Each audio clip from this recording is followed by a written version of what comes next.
para Todos Televisión, tu punto de encuentro. Cubriendo la manifestación acudía un gran número de manifestantes y se están logrando también unos objetivos importantes. Queda muchísimo por hacer.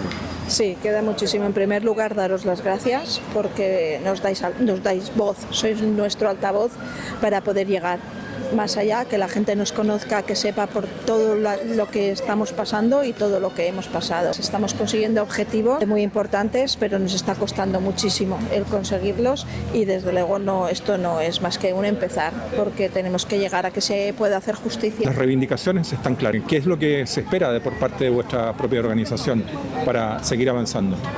Nosotros queremos que todo el Consell que ha tenido gestión en el gobierno valenciano durante este año dimita. No estén acreditadas, no sean válidas para hacer vida política en gestión pública, porque han demostrado, y un año después de la Dana, porque algunos tienen responsabilidad directa, como el conseller de Educación o la vicepresidenta que tiene servicios sociales, y otros la tienen moral y política. Han estado aplaudiendo y felicitando esa gestión durante un año y dándole soporte y palmaditas en la espalda. Eso ni es moral ni es ético. Pudiéramos compartir también un mensaje a la ciudadanía, a la gente que ha estado acompañando desde el primer día y tal como hoy demostraron también estar con vosotros, y me gustaría que tú como vicepresidenta pudieras también enviarle un mensaje a ellos.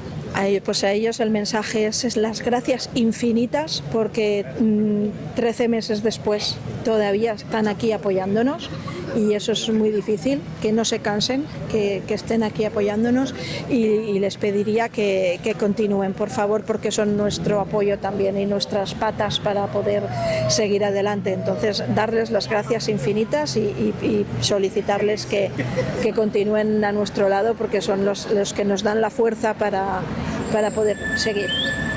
Desde la vertiente informativa que nosotros desarrollamos, estáis ahí dando la cara. Enhorabuena por ese trabajo que estáis haciendo. Y vamos a estar donde tengamos que estar y estaremos en todas las mesas que tenga que ver, porque ese es nuestro lugar y porque tenemos que estar ahí por los que ya no están.